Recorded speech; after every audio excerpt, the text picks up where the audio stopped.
Salam and welcome. Thank you for joining me in part number 165 in his fabulous book, Muhammad Sal'lal'laa'hu Wasallam, his life based on the earlier sources. We are now busy with the Battle of Uhud. We are now saw that the Muslims initially won the battle, then Khalid bin Walid came around when the archers left the spot, and now Nabi Sallallahu Alaihi Wasallam has been attacked, he has been personally harmed. The first blow was when a rock was thrown onto him, his lip was cut, he had some bleeding, but now afterwards one of the Quraysh came with a huge sword, hit him on his helmet. The two nails of the helmet went into his cheekbone, deep into the bone. His tooth was broken, and the sword came and hit him on his clavicle, the shoulder blade. Fortunately, his armor, which protected him, but then the blow to the head was so heavy, Nabi Sallallahu Alaihi Wasallam had a concussion, and he fell down unconscious, and the person thought that he had died, and the battle cry went around the entire field that the Prophet has been slain, the Prophet has been slain. Some of them then escaped high up Uhud. Others became despondent and said, what's the point of fighting? And others became more invigorated. And we ended the previous episode with, today we're in episode number 165. And whereas previous others went right into the battle, they said, what's the point of living if the Prophet ﷺ has passed on?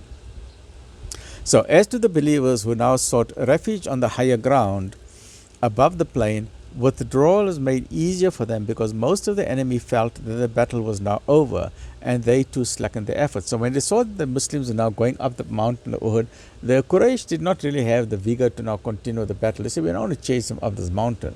They said, as far as we are concerned, this battle is over because we also got a bit of a hiding, and fortunately, just at the last minute, the battle turned. So they were not interested in pursuing the battle as normally what happens. They did not want to crush the enemy, nor were they interested in going to Medina to completely destroy Medina. So in that sense, I say that it was a draw.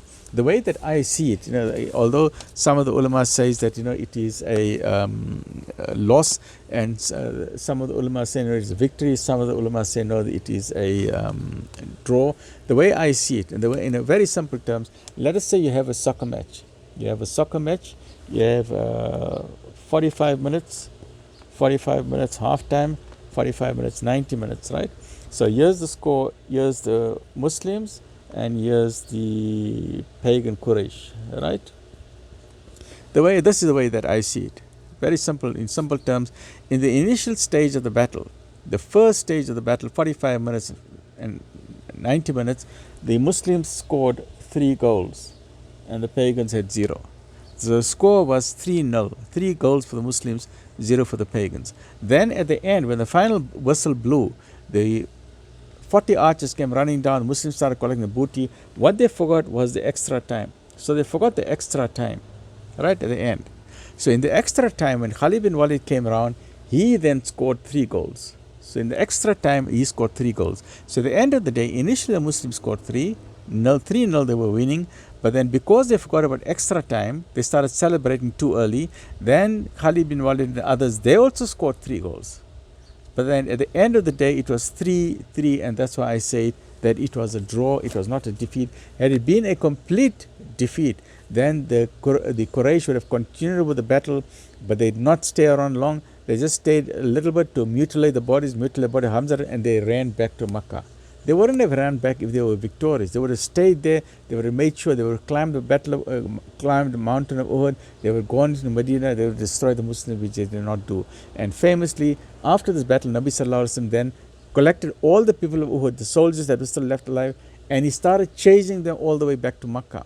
And when Abu Sufyan heard that the Prophet Sallallahu Alaihi Wasallam is on his way attacking them again, he climbed up from his tent. He dismantled his campsite. They rushed back to Mecca. So they were running away from that side. They were just happy. They say, you know what, fortunately we just managed to do that. So it was not a genuine victory in the sense of a complete victory, and that is why I refer to it as a draw and not as a loss. But there were fabulous lessons to learn from this Battle of Uhud.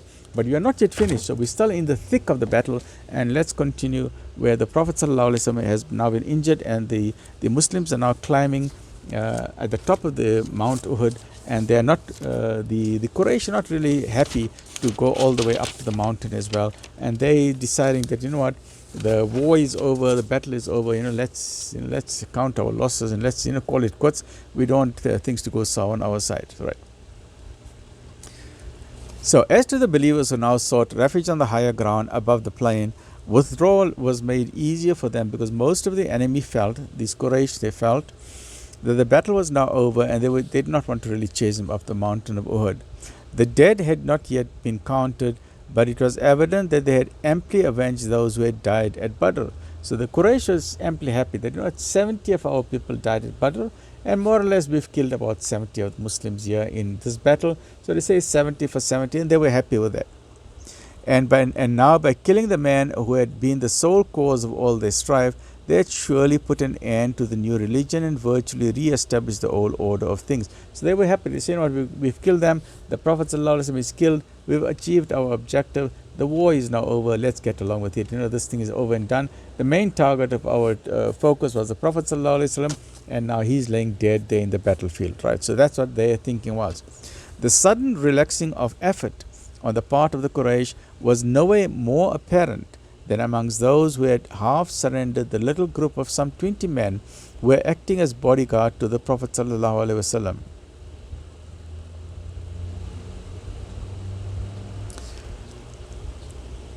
It had become clear to the Meccan Quraysh that these were men who would never be taken prisoners. So the ones who were surrounding the ones who were protecting the Prophet ﷺ, they were fiercely loyal, and the Quraysh were around them and saying, these guys are not going to give up the Prophet ﷺ.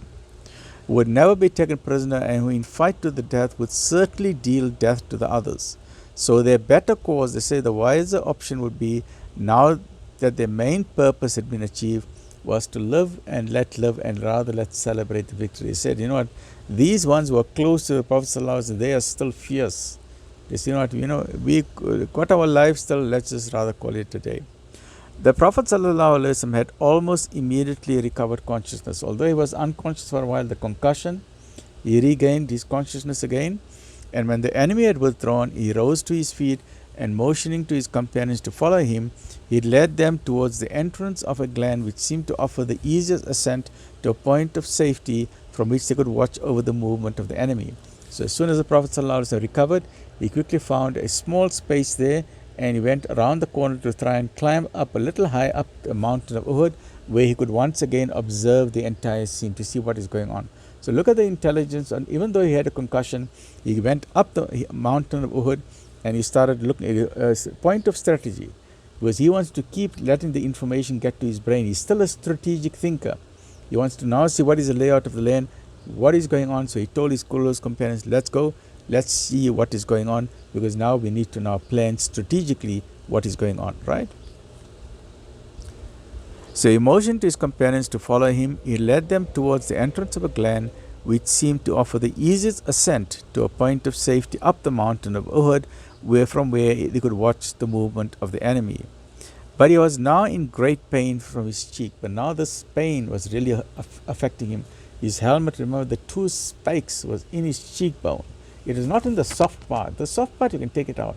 This was into the bone, this cheekbone. So the two nails were into the cheekbone itself, and this was causing severe pain. Allah, we don't know if there was even a fracture there. There could have even been a fracture there. If there was X-rays in those times, or MRI or a CT scan, we could have seen that there could have been a fracture there, because the pain was really intense. Because if two nails would hit into the bone, that is it's render the patient unconscious. That is a very severe blow to the head injury, right? Traumatic head injury. But he was now in great pain from his cheek. The metal rings were deeply embedded, so they halted for a moment, and Abu Ubaidah caught one of them and then the other between his teeth and drew them out with his teeth. The wound began to bleed profusely when he pulled those pins out, and Malik of Khazraj put his mouth to it and sucked out the blood and swallowed it. It was he who had said in Medina, we have before us one of two good things. And except for Shammas, who appeared to be dead, he was the most severely wounded of those present. The Prophet ﷺ said, whoso would look on a man whose blood is mingled with my blood, let him look on Malik, the son of Sinan. Abu Ubaidah was also included, for in his effort to remove the rings from the cheekbone of the Prophet ﷺ, he had pulled out two of his own front teeth, the incisor teeth, and his mouth was also bleeding. Right? His mouth was also bleeding.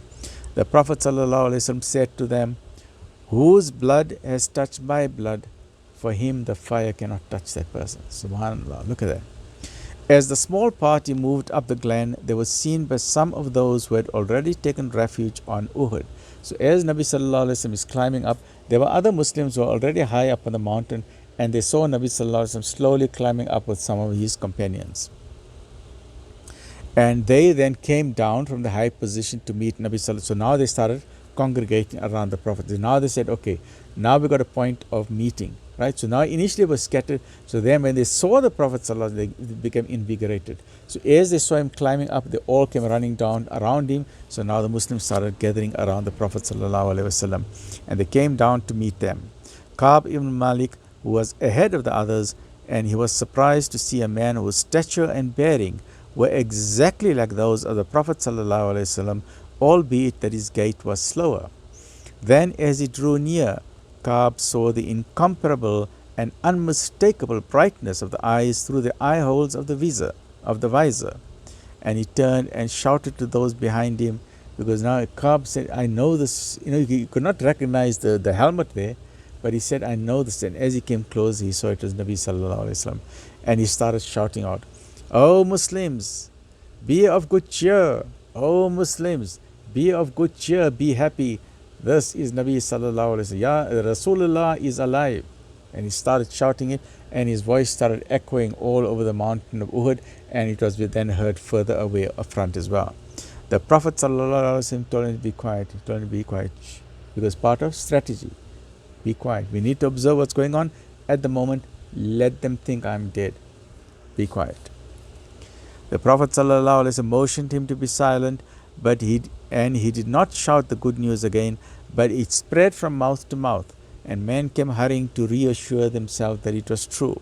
So great was the happiness and rejoicing that it was as if the defeat had suddenly been changed into victory. So they said, by the fact that it's so Nabi, this is victory. This is a day of celebration for us. But Ka'b's joyful shout was heard by a single solitary horseman of Quraysh, who had halted on the very side they had just vacated. So this single horseman, by the time Nabi Sallallahu Alaihi Wasallam had just climbed up here, one horseman was running here, coming very, very, and he just got to that point when Nabi Sallallahu and them just were climbing up. So he escaped, Nabi Sallallahu escaped there, and Ka'b saw him, and he started shouting, the Prophet Sallallahu Alaihi Wasallam alive, and this horseman heard it. He's part of the enemy, the Quraysh. He heard it. It was Ubay, the brother of Umayyah, who had sworn that from the back of his horse, Awd, which he was now riding, he would kill the Prophet Sallallahu Alaihi Wasallam. Having learnt that his intended victim was dead, he had no doubt come to look for the body to see if there was any life still in it. So he came to see the life of the dead body of the Prophet Sallallahu Alaihi Wasallam. And when he heard the shout of Ka'b, he rode up the glen until he was hard on the heels of the Muslims. They turned to face him. He called out, O Muhammad, if you escape, then may not I escape, then I will not escape if you escape. Some of the companions close around the Prophet ﷺ, and others were about to attack Ubay when the Prophet ﷺ ordered them to hold off their hands. And those who were around him said afterwards that he shook himself clear of them as if they had been no more than flies on a camel's back. The Prophet ﷺ suddenly had strength. He said, leave me alone, I'll deal with this fellow. Then he took a spear from Harith ibn Asima and stepped in front of them all. Not daring to move, they looked on in awe at his grim and deadly earnestness. Now Nabi Sallallahu, this man was came to kill him. Nabi Sallallahu took a spear, and as in there's a hadith on this, where he just touched this fellow. He just touched him, and this fellow said, I am dead, right? So let's read that. Then he took a spear from Harith ibn Simama and stepped in front of all of them. He said, give me space, and they gave him space. They were in shock now. What happened to Nabi? He's now invigorated, he's now powerful. A sudden energy has taken hold of the Nabi Sallallahu Alaihi Wasallam. Not daring to move, the other companions were in a shock, because now Nabi Sallallahu is in control. He's got a spear in his hand. They're not daring to move. They're not even stopping him. They looked on in awe at his grim and deadly earnestness. He was now serious. This is now serious matter. As one of them said afterwards, when the Messenger of God made a deliberate effort towards some end, there was no earnestness that could compare. When Nabi Sallallahu made his mind up about something, no one could stop him. He was totally focused, and no one dared to even stop him, to even ask him, what are you doing? Right.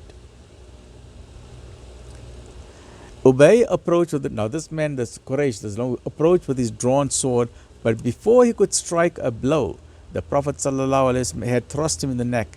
He bellowed like a bull, then swayed and almost fell from his horse, but recovering his balance, he turned and galloped down the slope and did not stop until he reached the Meccan camp, where his nephew Safwan and others of his clan were now assembled. So Nabi Sallallahu just touched his neck like this, just touched his neck. And this guy got a shock of his life and he ran back. He ran from there, he ran all the way back, right here to the Quraysh camp. He did not stop once. And they asked him what happened. And he's screaming at that, Muhammad has killed me, Muhammad has killed me, Muhammad has killed me. He said in a voice he could not control, right? But he's not dead, he's alive. The Prophet just touched him. He said, I'm dead, I'm dead, I'm dead. And they looked at his wound, and they made light of it. They started joking. There's such a small cut. What you're saying that you are dead? You know, I mean, there's a small cut here. You know, you're such a sissy. You know, what you making a big scene for? But he was convinced that it was a mortal wound, and indeed it soon proved to be true. And he said, the Prophet ﷺ told me he would kill me, and by God, even if he had just spat upon me, I would have fallen down dead.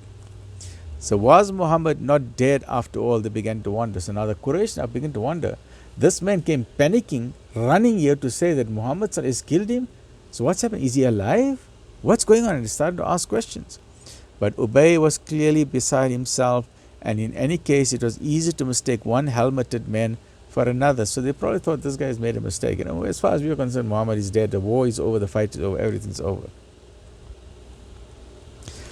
When the Prophet ﷺ and his companions reached the top of the glen, Ali radiallahu anhu went to fill his shield with water from a cavity in the rocks. He held it out to the Prophet ﷺ, but the odor of its stagnancy repelled him, and he could not bring himself to drink it. So let's stop at that point. We'll continue the next episode, where now the Prophet ﷺ is now in a safe place on Mount Uhud. Ali radiallahu anhu is gone to fetch some water. He carried the water in his shield or in his helmet, and he's now bringing it to the Prophet ﷺ. Right? Stay well, look after yourself. Alhamdulillah.